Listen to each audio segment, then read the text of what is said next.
Hello everyone, today we are going to learn about lease under Transfer of Property Act 1882. First of all, let's start with the introduction. Generally, all the immovable properties are very costly and because of that people cannot purchase it on their own name. So basically जो immovable properties होती है वो बहुत ज़्यादा costly होती है, तो लोग ज़्यादा अपने नाम पे ख़रीदना प्रेफर नहीं करते हैं। तो वो क्या करते हैं, जो प्रॉपर्टी होती है उसे लीज़ पे ले लेते हैं। लीज़ पे हम ले सकते हैं किसी लंबे समय के लिए, फॉर एग्ज़ाम्पल 100 ईयर्स और 300 ईयर्स, और किसी किसी केसेस में मंथ टू मंथ लीज़ भी बनती है और ईयर टू ईयर लीज भी बनती है। सो फॉर एग्जांपल जैसे गवर्नमेंट होती है, गवर्नमेंट के पास सारी प्रॉपर्टीज़ अपनी नहीं है, तो वो क्या करती है ना, लीज पे प्रॉपर्टीज़ ले लेती है फॉर 100 ईयर्स। ऐसे एक अग्रीमेंट बना लेते हैं कि जब तक वो अग्रीमेंट रहेगा तो उस प्रॉपर्टी का राइट, उस प्रॉपर्टी का पोजीशन जो है, राइट जो है, वो गवर्नमेंट के पास रहेगा और गवर्नमेंट बदले में उन्हें कंसिडरेशन और प्रीमियम पे करते हैं, बेसिकली जिनकी वो जो ओनर होते हैं उन्हें। So basically lease is a transfer of interest and not a transfer of ownership. तो सेक्शन 105 में लीज को डिफाइन किया गया है कि लीज एक ट्रांसफर ऑफ इमूवेबल प्रॉपर्टी है जो कि लॉन्ग पीरियड के लिए की जाती है फॉर बाय गिविंग कंसिडरेशन और profit. So basically, who is a lessor? Lessor is a person who gives property on lease is called lessor. And who is lessee? A person who receives the property. Next, what are the essentials of a lease under the Transfer of Property Act? So पहला हमारा essential होता है parties must be competent. जो भी parties agreement में आ रही हैं, एक कॉन्ट्रैक्ट में आ रही हैं, वो पार्टीज जो है वो साउंड माइंड की होनी चाहिए, क्वालिफाइड होनी चाहिए और एक दूसरे के ऊपर उसका पूरा राइट हो जाता है over the property. Second is right of possession. In the lease ownership right are not transferred, only the possession of the property is transfer. Lease ownership में जो है कि राइट्स ट्रांसफ़र नहीं होते, सिर्फ एक पोजेशन ट्रांसफ़र होता है कि आप ठीक है, ये प्रॉपर्टी आज से आपके पोजेशन में, whatever you want to do you can, but जो उसके राइट्स होते हैं ओनर के वो नहीं होते हैं ट्रांसफ़र, जैसे कि वो किसी और को वो सेल नहीं कर सकता है, तो ऐसे राइट्स ट्रांसफ़र नहीं होते हैं. और जो लीज है वो एक बिल्कुल डिफरेंट कॉन्सेप्ट है from sale. Third is consideration. A lease must be made of consideration which may be in the form of premium or rent. In a lease, consideration can be taken in the form of rent or premium.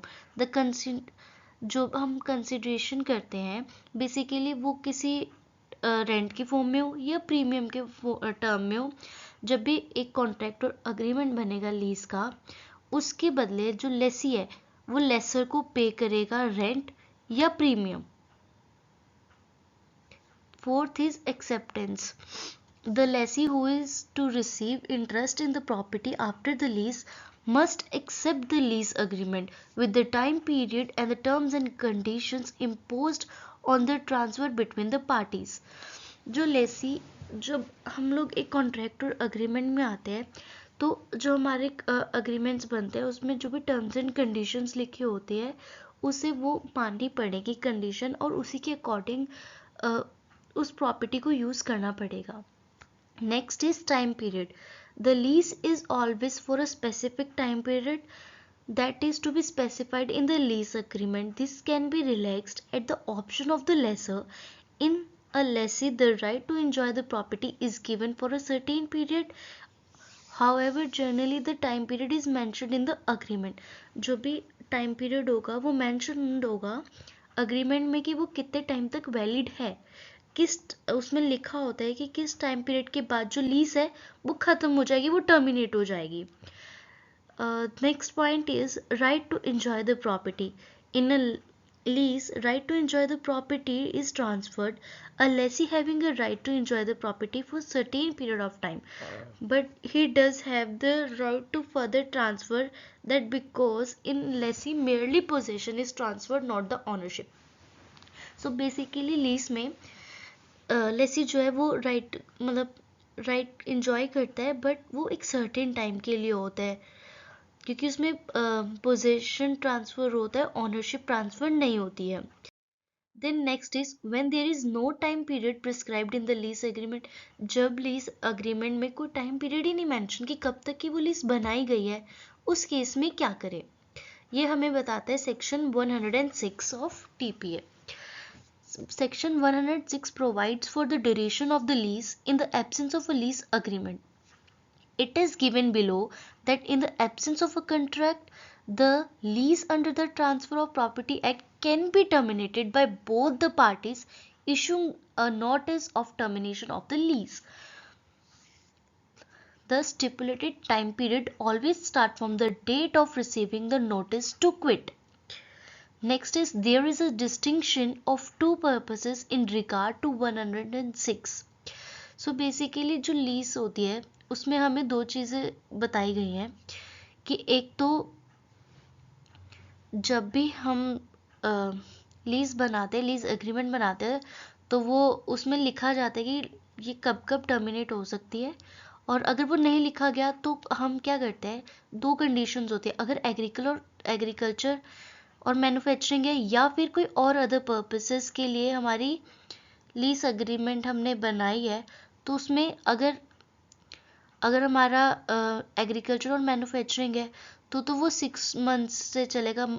6 month में उसे notice देना पड़ता है कि इस time period के बाद हमारी जो लीज है वो टर्मिनेट हो जाएगी. और अदर केसेस में 15 डेज का नोटिस देना पड़ता है, प्रायर नोटिस टर्मिनेशन से पहले. प्रोविजो क्या कहता है, there is a proviso to this section which state that the notice to quit in the section must be written और communicated to the party who is required to abide by it. If this is not possible, then it should be attached to a conspicuous place in the property. Next is how is the lease under Transfer of Property Act executed. Section 107 state about lease how made. This section covers three aspects. First, when there is a lease of immovable property for a period of 1 year or more, it can be only made by a registered deed. Secondly, all other leases of immovable property, either by registered deed or by transfer of possession of that property, may be made by an oral agreement or settlement.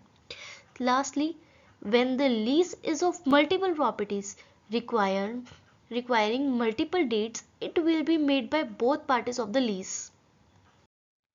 Next, what are the rights and liabilities of a lessor and lessee?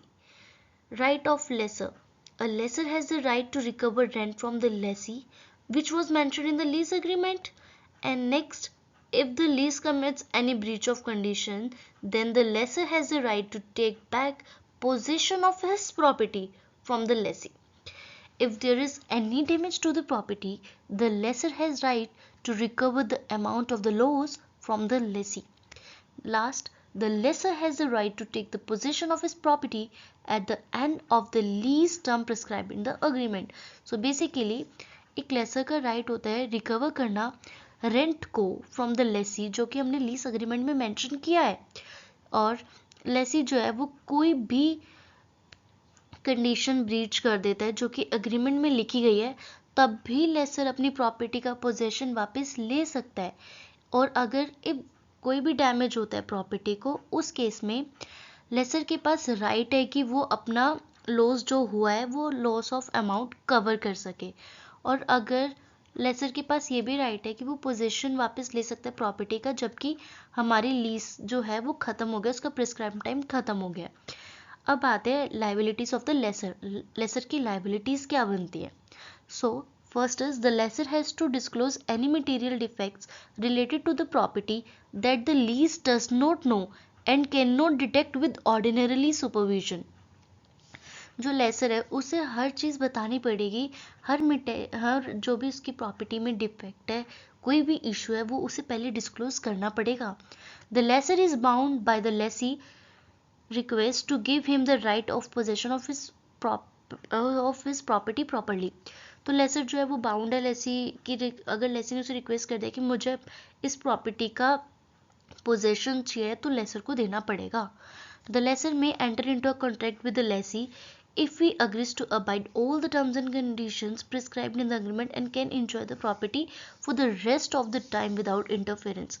So lessor जो है contract में, अगर लेसी ने उसमें mention किया हुआ है ना कि जो प्रॉपर्टी की टर्म्स एंड कंडीशन में उसने क्लियरली लिखा है कि आप मुझे बीच में इंटरफेयर नहीं करोगे वट एवर आई डू, तो उसमें लेसर लाइबल हो जाता है कि वो नहीं करेगा और लाइबिलिटी है कि रेंट भी पे करना पड़ेगा. Next we have right of the lessee. During the period the lessee is in effect. If any change is done then that change will come under the same lease. अगर lease agreement के time पे कोई भी change होता है उसके बाद भी तो वो सारा जो चेंजेस होंगे वो लीज अग्रीमेंट में ही कंसिडर होंगे. If a significant part of the property that has been leased is completely or partially destroyed by fire, by flood, by war, or by any violent acts of a mob, or by any other means resulting in its inefficiency of a being benefit for the lessee, if this happens, the lease is voidable at its option. अगर lease property जो है उसे कोई भी जैसे fire से destroyed हो गई या फ्लड से डिस्ट्रॉयड हो गई, बाय फायर से हो गई या किसी भी एक्शन से, तो जिसकी वजह से जो लेसी है वो बेनिफिट्स नहीं उठा पाया, तो ऐसी कंडीशन में एक ऑप्शन, एक सर्टेन ऑप्शन पे जाके वो लीज वॉइडेबल भी हो सकती है. This section contains a provision stating that if the damages is caused by the any acts of the Lesi the remedy will not be available for him. अगर लेसी की खुद की गलती की वजह से कोई भी ऐसे डैमेजेस हुए हैं तो लेसी अमाउंट लेने के लिए एलिजिबल नहीं है. The lessee has the right to deduct any expenses incurred for repairing the property from the rent if lessor fails in a reasonable time. The lessee has the right to recover any payment which a lessor bound to make by deducting it from the interest of the rent or take it directly from the lessor. He has the right when the lessor has neglected to make the required payment. जो लेसी है वो recover कर सकता है अपनी payments को जो कि लेसर बाउंड है पे करने के लिए इन फॉर्म ऑफ इंटरेस्ट और रेंट और एनी समथिंग एल्स और anything else. The lessee has the right to detach all things that he may have attached to the property or earth. His obligation is to leave the property in the same condition as he received it from the beginning of the agreement.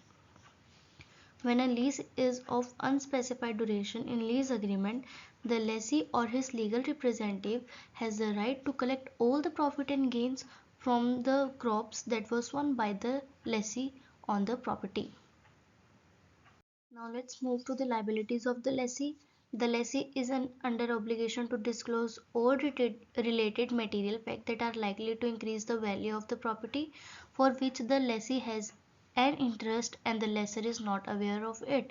Suppose example, अगर किसी की property में से बाद में से gold निकलता है, कुछ भी ऐसी चीज़ें निकलती है कि जो बहुत ज़्यादा बेनिफिशियल है, जिसमें कि बहुत ज़्यादा अर्निंग्स है और वो उस टाइम पे जो प्रॉपर्टी है वो लीज पे है, तो ऐसी कंडीशन में जो वो चीज़ें जो भी जैसे गोल्ड हो गया निकलेगा अगर प्रॉपर्टी में से, तो वो जो है उसका राइट लेसर के पास है, लेसी के पास नहीं है. The lessee is under an obligation to pay the rent or premium which is settled upon the agreement to the lessor or his agent within the stipulated time. The lessee is under an obligation to maintain the property. It if lessee gets to know about any proceeding related to the property or any encroachment or interference, then lessee is obliged to give notice to the lessor. The lessee has the right to use all the assets and goods that are on the property as an owner, who will use it, which preserving it for the best of its nature.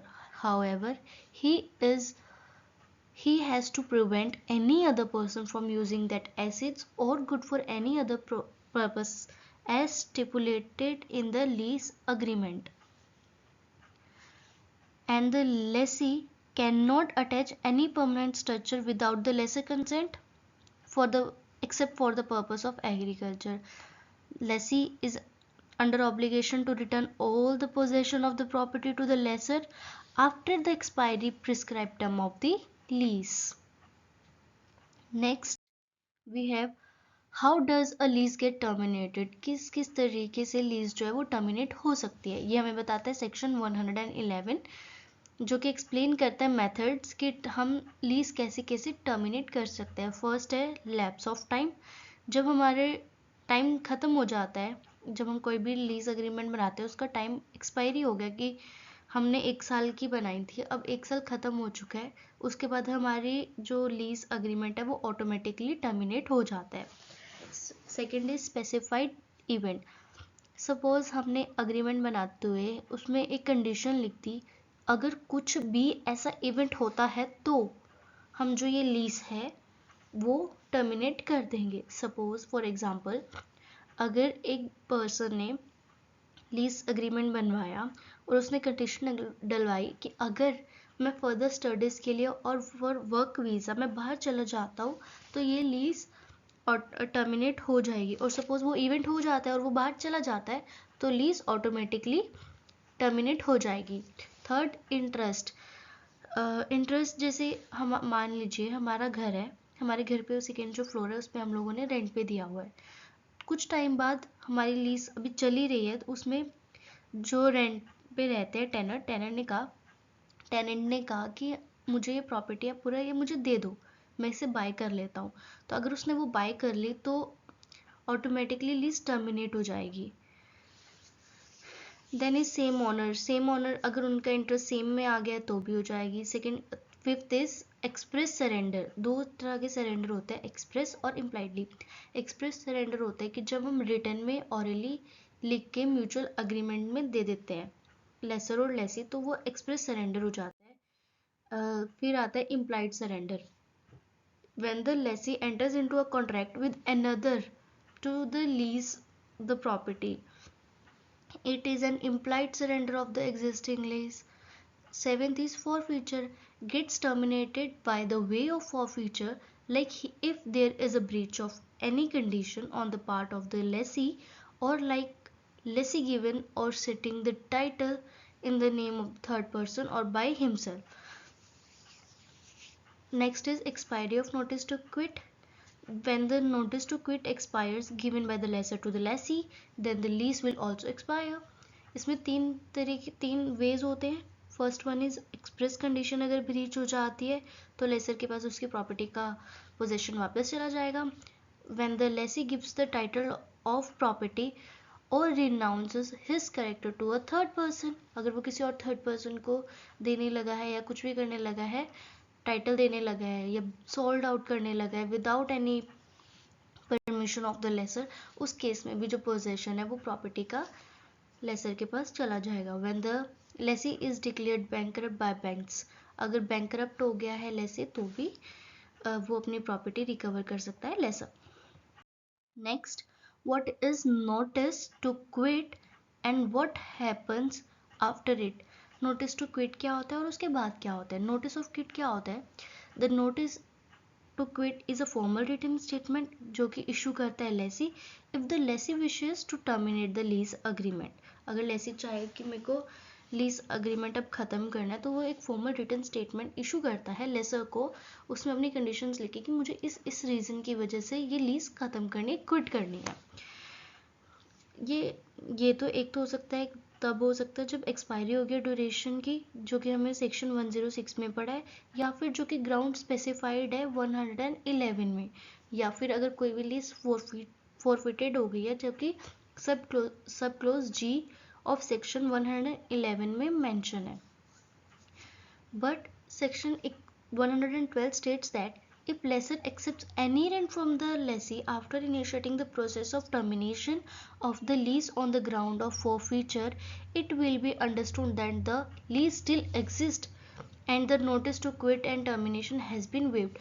Section 112 ये कहता है कि अगर laser ने terminate होने के बाद भी कोई भी रेंट एक्सेप्ट किया है तो जो हमने नोटिस बनाया था वो वेव्ड ऑफ हो जाता है. वो फिर हम ऐसा हो जाता है कि हम लोग वो जो लीज थी वो कंटिन्यू कर रहे हैं, तो वो जो नोटिस होता है वो वेव्ड ऑफ हो जाता है टर्मिनेशन का. Section 103 provides two ways which a notice can be waived, that is expressly or implicitly. Section 113 दो वेज में नोटिस हम वेव कर सकते हैं. एक तो एक्सप्रेस वेवर होता है जबकि लेसर ने एक्सेप्ट कर लिया रेंट फ्रॉम द लेसी, जब तो वो नोटिस टू क्विट जो है वो वेव्ड ऑफ हो जाता है. इम्प्लाइड वेवर ऑफ नोटिस होता है when a lessor give a notice to quit the lease at the expiration of that notice, lessor issue another notice to quit to the lessee and the first notice to quit impliedly waived. For example, मैंने एक notice दिया अपने tenant को कि आप 15 दिन में घर खाली कर दीजिए. मैंने 10th या 13th डे पे दोबारा नोटिस दे दिया कि 15 दिन बाद घर खाली कर दीजिए. जो मेरा पहला नोटिस था तो वो वेव्ड ऑफ हो जाएगा. Next is the waiver of the notice also shows the intention to continue the existing lease. जब हम नोटिस को वेव कर देते हैं ना तो वो हमारी इंटेंशन शो करता है कि हमें ये जो लीज है वो कंटिन्यू करनी है. Next, effect of holding over. Section 116 states that effect of holding overlay that if a waiver of notice to quit is granted, it will not be called a new lease rather than a lease on the sufferance or tolerance without objecting to it. The term holding over stands for retained possession on a property that has been leased thereafter. The lease is as renewable as any ordinary lease and is in the same manner prescribed in the section 106. The section states that if the lessor agrees to holding over the property by the lessee, it will be renewed, but if the lessor does not entertain the retained possession by the lessee, it may initiate the proceedings against the trespasser or tenant at sufficient. Next, let's look at some case laws of the lease. First one is State Bank of Hyderabad versus Nehru Place Hotels. This case states that held that a lease entails transfer of right to enjoy such property in respect of which a lease is made out for a defined time which is expressed or implied, or even perpetuity in consideration of price paid or promised to be paid in cash or anything of value which is to be rendered periodically or on specified occasions by who? Lessor. Second one is Bengal A&I Corporation versus Corporation of Calcutta. In this case, the court held that subject matter of the lease must be ascertained and clearly defined. If the land is yet to be ascertained and carved out a larger parcel of the land, there cannot be a demise. Demise refers premises that have been transferred by lease as opposed to the retained parts which are not transferred but are retained by the landlord. And last case we have Jaswant Singh Mathura Singh versus Ahmed Municipal Corporation. In this case, the court held that a lease creates a right or an interest in enjoyment of demised property and a tenant or a subtenant is entitled to remain in the possession of the demised property until the lease are duly terminated and eviction take place in accordance with the law. Let's conclude. The concept of lease as allocated by the Transfer of Property Act underscores the delicate balance between the property ownership and occupancy rights. Through its defined parameters and legal framework facilitates secure and structured arrangement between the lessor and the lessee. By granting individuals the temporary use and enjoyment of a property while upholding the principle of ownership, leases foster a harmony in various real estate domains. From residential spaces to commercial establishment, the Act provisions ensure transparency, fairness, and accountability, thereby underpinning the foundation of property transactions. As property landscapes evolve, the enduring significance of the leases remains steadfast in providing a framework that caters to the diverse needs of the both lessor and the lessee. I hope this helps you.